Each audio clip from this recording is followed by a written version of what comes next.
नमस्कार दोस्तों।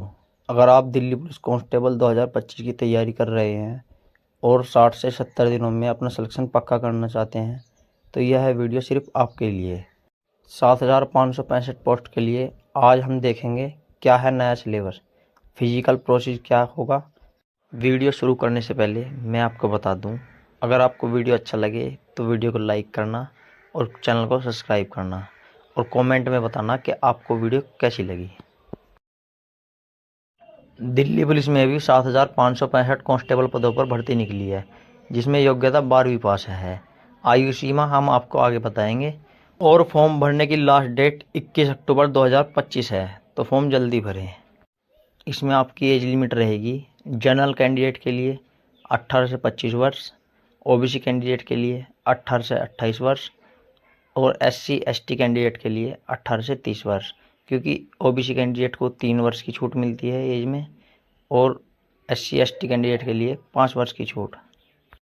Delhi police constable में आपका चयन मुख्य रूप से 3 चरणों पर आधारित होगा। पहला चरण है CBE कंप्यूटर आधारित परीक्षा। पहला और सबसे महत्वपूर्ण पड़ाव यही है। जो विद्यार्थी पहला चरण पार कर लेंगे उन्हें दूसरे चरण के लिए बुलाया जाएगा। दूसरे चरण में आपका PET एंड PMT होगा, शारीरिक दक्षता और माप परीक्षा। इस चरण के विद्यार्थियों को कोई मार्क्स नहीं मिलते, यो क्वालिफाइड नेचर का होता है। जो विद्यार्थी सेकंड चरण भी पार कर लेता है उसे तीसरे चरण के लिए बुलाया जाता है। तीसरे चरण में आपका मेडिकल एग्जामिनेशन होता है और डॉक्यूमेंट्स वेरिफिकेशन, यह सबसे अंतिम चरण है। आओ हम बात करते हैं पहले चरण की। पहले चरण में CBE एग्जामिनेशन होता है, जिसमें बहुविकल्प प्रश्न शो होते हैं। परीक्षा में अंक जो है वो भी शो होते हैं, क्योंकि एक प्रश्न केवल 1 अंक का होता है और समय अवधि 90 मिनट या 1 घंटा 30 मिनट होती है। प्रत्येक सही उत्तर पर 1 अंक मिलेगा और इस एग्ज़ाम में 0.25 की निगेटिव मार्किंग यानी 1/4 की निगेटिव मार्किंग है। आओ जानते हैं इस मुख्य परीक्षा में कितने विषय आते हैं। इस मुख्य परीक्षा में 4 विषय आते हैं: reasoning, math, GS and computer. Reasoning इसमें 25 मार्क्स की आती हैं और 25 ही क्वेश्चन होते हैं। GS एंड करंट अफेयर्स इसमें 50 मार्क्स की होती है। वैसे GS का इस मुख्य परीक्षा में बहुत वेटेज होता है। और तीसरे नंबर पर आता है मैथ इसमें 15 मार्क्स का होता है। कंप्यूटर इसमें 10 मार्क्स का होता है और इसे पूरा करने के लिए आपको 90 मिनट दी जाती है। आओ इन विषयों को ध्यानपूर्वक समझते हैं। इन विषयों से कहाँ से प्रश्न बनने की संभावना है। फर्स्ट नंबर पर हम इसमें GS एंड करंट अफेयर्स रखेंगे, जो 50 अंक की आती है। GS में आपको सबसे पहले इतिहास के बारे में कुछ जानकारी होनी चाहिए। प्राचीन इतिहास, सिंधु घाटी सभ्यता, वैदिक काल, मौर्य एंड गुप्त। मध्यकालीन भारत का इतिहास में आपको दिल्ली सल्तनत और मुगल काल। आधुनिक भारत में आपको सबसे पहले 1857 की क्रांति अच्छे से पढ़नी चाहिए।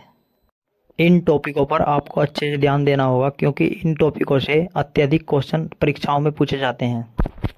दूसरे नंबर पर भूगोल। भूगोल के बारे में आपको अच्छी जानकारी होनी चाहिए, जैसे भारत का भूगोल। भारत के भूगोल में आपको नदियाँ, पर्वत, कृषि और खनिज के बारे में अच्छी जानकारी होनी चाहिए। और उसी प्रकार विश्व का भूगोल। विश्व के भूगोल में आपको सौरमंडल, महाद्वीप, इन टॉपिकों पर अच्छा ध्यान देना चाहिए, ताकि आप परीक्षाओं में अच्छा स्कोर कर सकें। तीसरे नंबर पर आती है भारतीय राजनीति और संविधान। SSC सभी परीक्षाओं में बोल्टी से अधिकांश प्रश्न पूछ रही है। इसमें आपको संविधान निर्माण, प्रमुख अनुच्छेद, मौलिक अधिकार, सरकार की संरचना, संसद, राष्ट्रपति और न्यायपालिका पर अच्छा ध्यान केंद्रित करना चाहिए। नेक्स्ट टॉपिक है अर्थव्यवस्था। इसमें आपको पंचवर्षीय योजनाएं, राष्ट्रीय आय, बैंकिंग और वित्त जैसे RBI, मुद्रास्फीति, इन बिंदुओं पर अच्छा ध्यान केंद्रित करना चाहिए। अगला टॉपिक है समसामयिकी घटनाएं यानी करंट अफेयर्स। पिछले 6 से 8 महीनों की करंट अफेयर्स आपको अच्छे से तैयार करनी चाहिए, जिसमें राष्ट्रीय और अंतर्राष्ट्रीय घटनाओं पर अच्छा ध्यान केंद्रित करना चाहिए तथा पुरस्कार, खेल, सरकारी योजना, इन बिंदुओं पर अच्छा ध्यान केंद्रित करना चाहिए। अगला टॉपिक है कला एवं संस्कृति, जिसे आप स्टैटिक GK के नाम से भी जानते हैं। इसमें आपको लोक नृत्य, शास्त्रीय संगीत, प्रमुख त्योहार और ऐतिहासिक स्मारक के बारे में अच्छा ध्यान केंद्रित करना चाहिए, जिससे आपकी तैयारी और अच्छी हो सके। GS इस परीक्षा में 50% वेटेज रखती है, तो इसे आपको ध्यानपूर्वक पढ़ना चाहिए ताकि इसमें आप अच्छा स्कोर बना सको।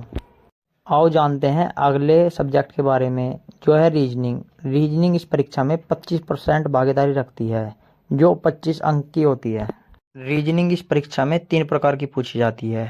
नंबर 1 पर है तार्किक क्षमता, नंबर 2 पर है गैर मौखिक तर्क, नंबर 3 पर आती है संबंध आधारित रीजनिंग। तार्किक क्षमता में मुख्यतः कुछ टॉपिक आते हैं, जैसे सदृश्यता, कोडिंग डिकोडिंग, संख्या आधारित श्रृंखला और अक्षर आधारित श्रृंखला, वर्गीकरण। इन टॉपिकों को आपको अच्छी प्रैक्टिस करनी चाहिए ताकि आपका स्कोर अच्छा बन सके।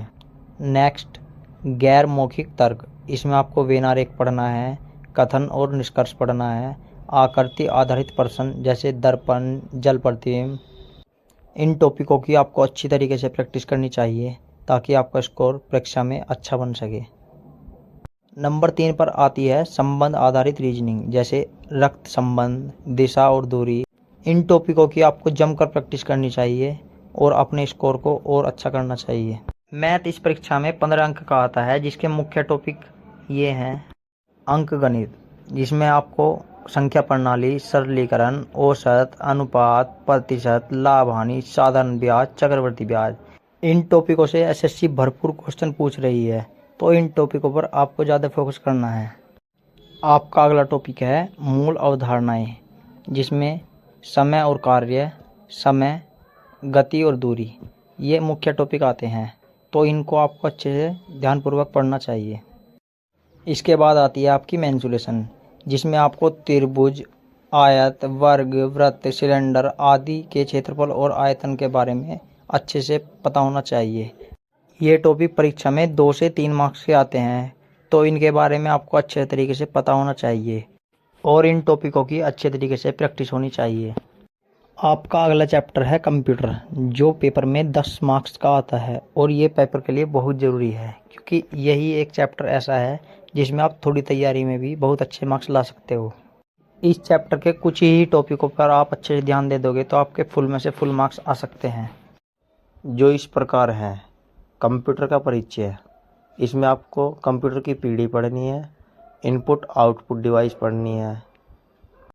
इसके बाद आपको एमएस ऑफिस पढ़ना है, जिसमें आपको MS Word, MS Excel, MS PowerPoint के मूल कार्यों और उपयोग का पता होना चाहिए।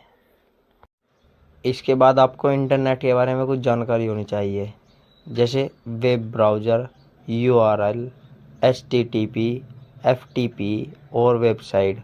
इन टॉपिकों को आपको ध्यानपूर्वक पढ़ना है।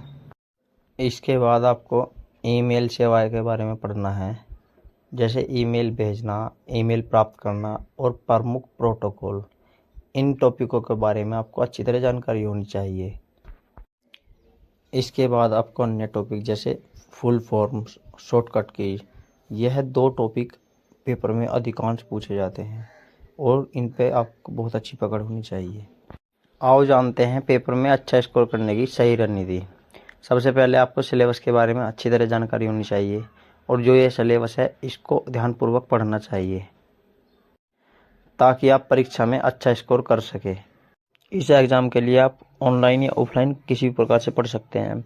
अगर आप ऑनलाइन पढ़ते हो तो आपको अच्छे टीचरों की जानकारी होनी चाहिए और अगर आप ऑफलाइन पढ़ते हो तो आपको अच्छी बुकों के बारे में भी पता होना चाहिए। हर विषय के महत्वपूर्ण टॉपिक के छोटे और आसानी से याद करने वाले शॉर्ट नोट्स बनाएं। जो भी पढ़े उसे नियमित रूप से दोहराते रहें ताकि आप भूल ना सकें, क्योंकि रिवीजन करने से ही आपको चीज़ें नियमित रूप से याद रहती है। पिछले वर्षों के प्रश्न पत्र हल करते रहें, इससे आपको परीक्षा के पैटर्न और परीक्षा में पूछे गए प्रश्नों के बारे में सही अंदाजा होगा और आप अपनी तैयारी को और अच्छा करोगे।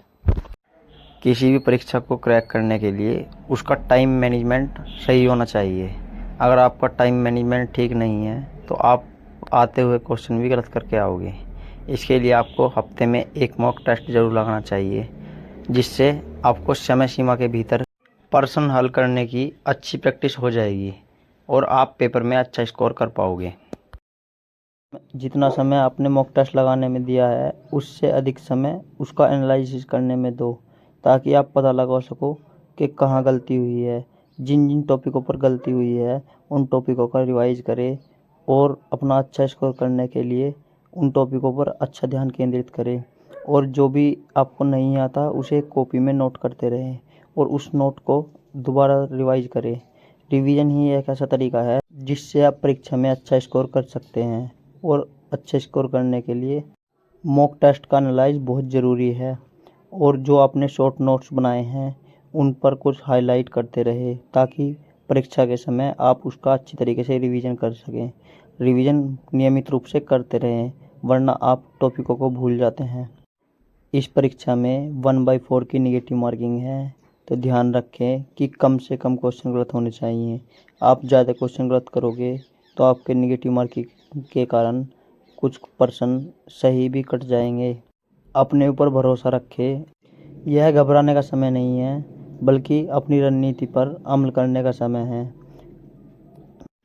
दोस्तों, यह दिल्ली पुलिस कांस्टेबल का विस्तृत सिलेबस है और अब आपको दिल्ली पुलिस कांस्टेबल के लिए सही रणनीति मिल गई है।